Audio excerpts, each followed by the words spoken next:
Okay, Armchair Engineer 85, we're back here with another video. As you can see, I've got the entire 800 Etec, 800R Etec motor built. That wasn't what the plan originally was, as you can see in the last video where I started assembling the bottom end. What I ran into was basically I was under a time crunch. I rebuilt this about a week and a half ago, and this is why it's taken me so long to finally make this video. When I was rebuilding it, I didn't have much time. Not that I was rushing it. To make the video and rebuild the engine, it wasn't going to work. So what I did was I went ahead and I said, okay, I didn't show how to torque down the bottom end, but I'm going to just do this so I can do it right. I can focus on the engine. And then what I'll do is I'll go step by step, telling you guys what you got to do to rebuild your entire engine. And we'll start here with the bottom end. So after you seal it, and the sealant, you have about a 10-minute window. To be honest with you, like, you don't want to rush it at all, you know, and that's the biggest mistake. But you want to have everything ready. You want to have all your torque specs ready on hand, because you don't want to be looking them up and wasting time, and you want to have all the tools that you need and all the extensions and your torque wrench ready. You do that, you're fine. If you go 15 minutes, even 20 minutes, I'm sure you'll be fine, because you'll at least have half it torqued down. But the first thing is there's these two little torque bolts. Once you get the case halves put together and you tap it down with a mallet and you get everything seated, you've got these two torque, they're hard to see here because the starter's in the way, but there's these 1-2 little torque bolts here on this side. And if you flip the engine around, you have another, I think it's 4. Yeah, here we go. You have 1, 2, 3, 4 right here. These bolts here are the first, and I think they're a great idea because they bolt together the case half right off the bat, so that'll help start the sealant to adhesing to it. And they are 97 inch-pounds, and I did the conversion for you guys because when you're rebuilding this engine, it does go back and forth from inch-pounds. Some things are inch-pounds, some things are foot-pounds. Don't confuse the two. I've done it before. You'll break.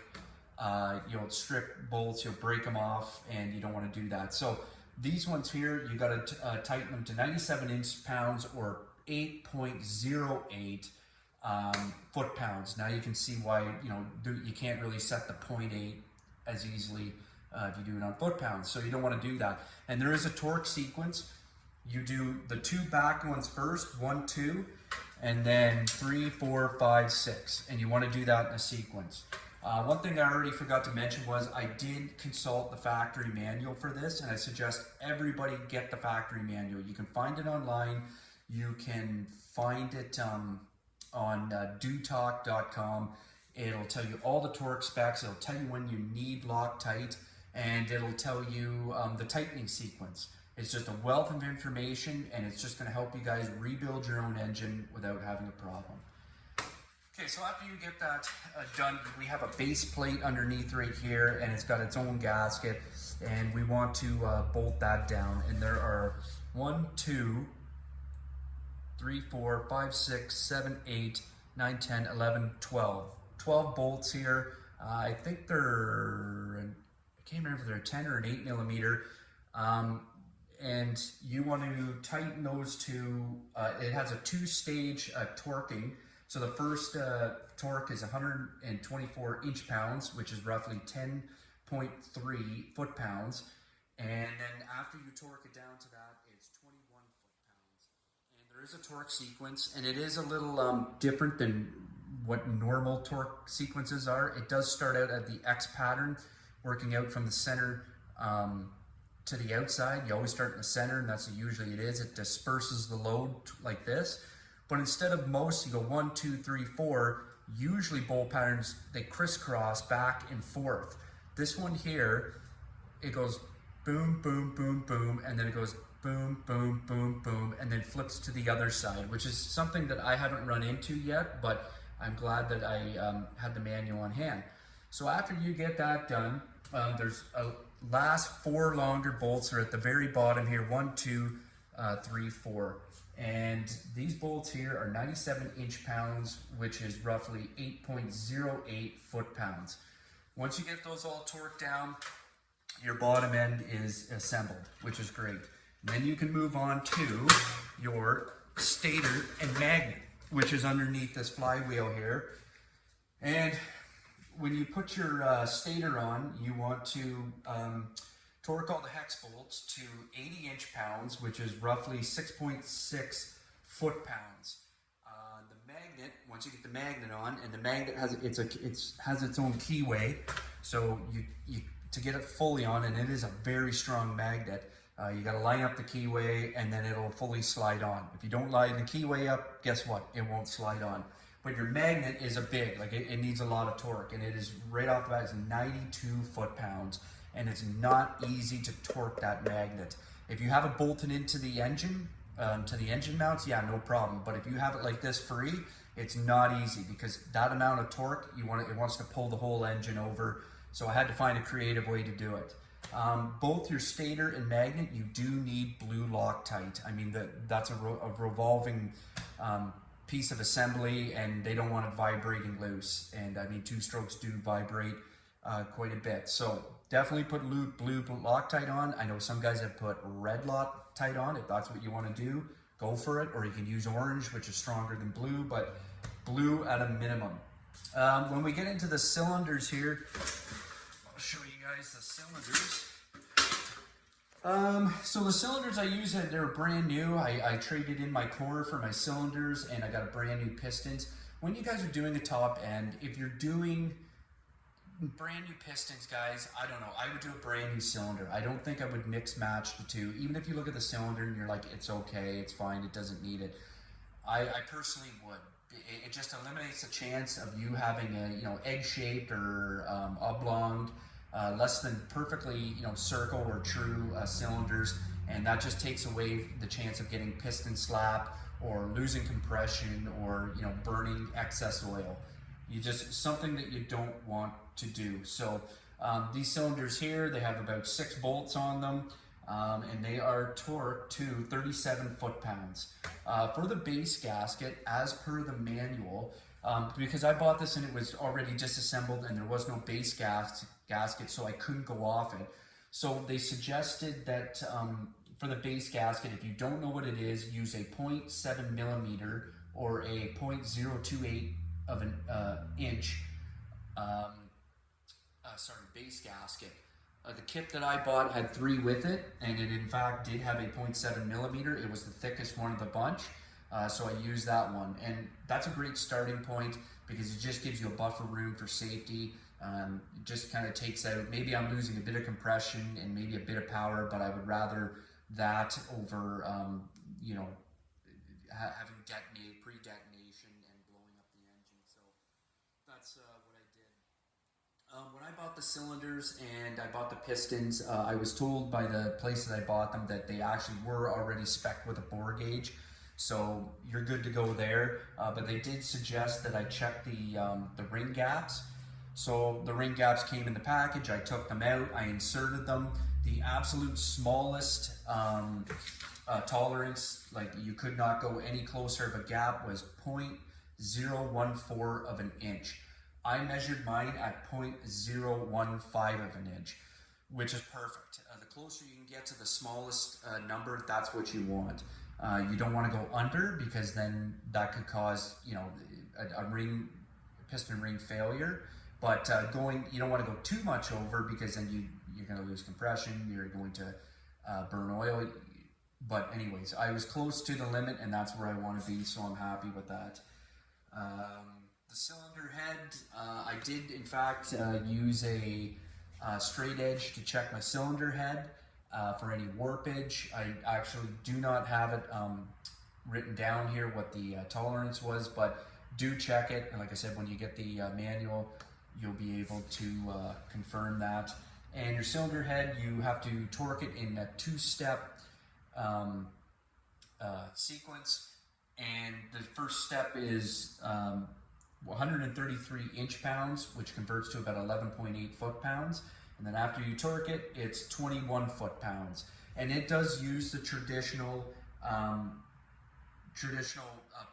You start on the inside in an X, and then you hop back and forth, side to side. But it's numbered. So you'll find that in the manual. Your knock sensor, which is right up here, has a different torque rating. It's 18 foot-pounds.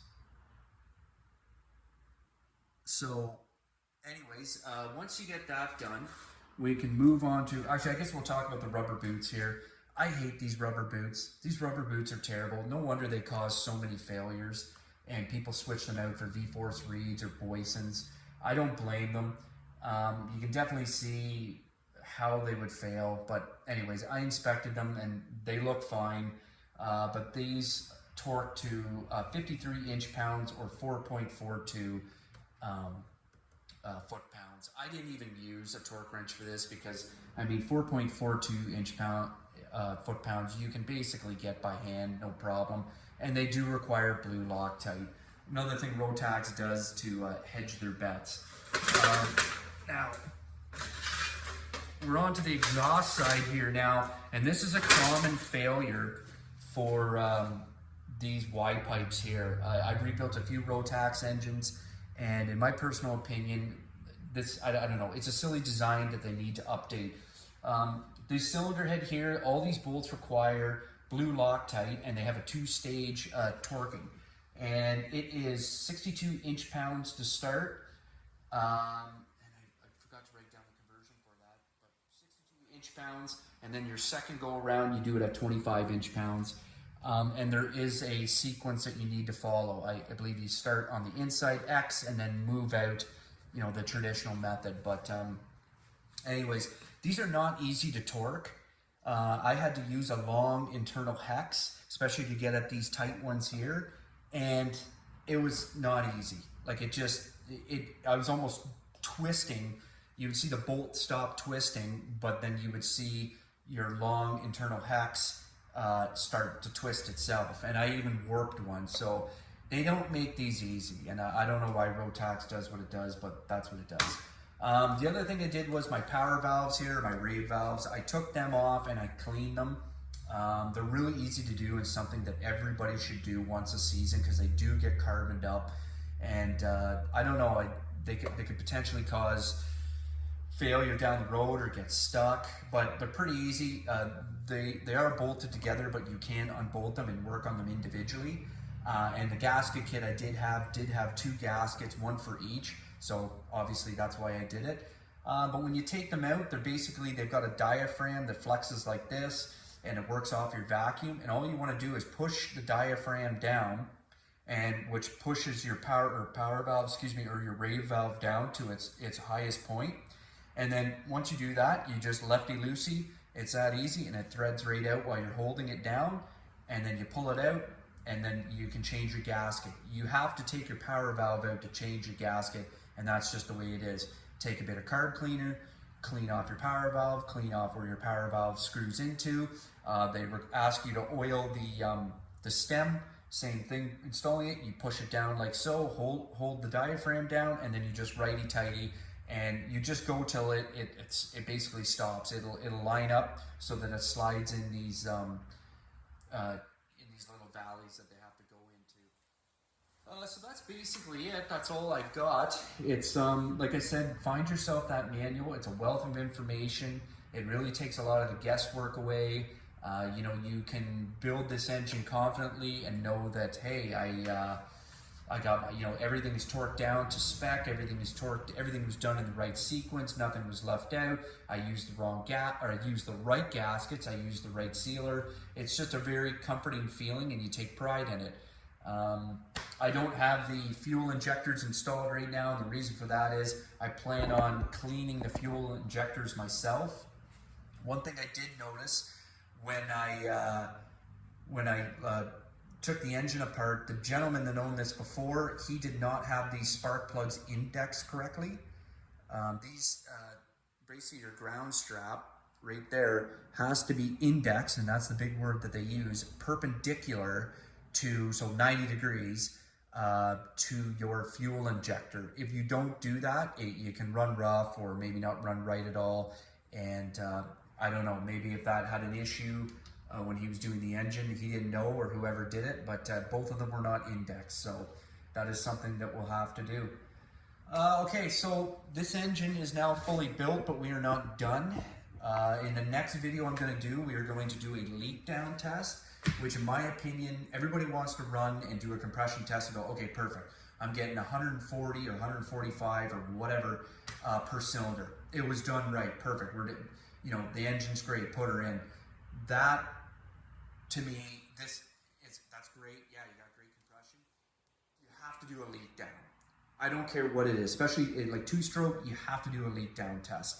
And I feel like I built this right and it shouldn't leak, but I've built other ones before and it's amazing what you'll find what will leak. And a lot of the time it's down to this exhaust manifold, like it's crazy.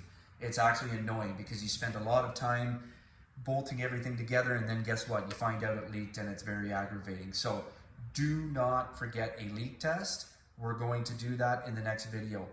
If you like this video, guys, help me out, like, comment, and subscribe, and we're gonna go from here.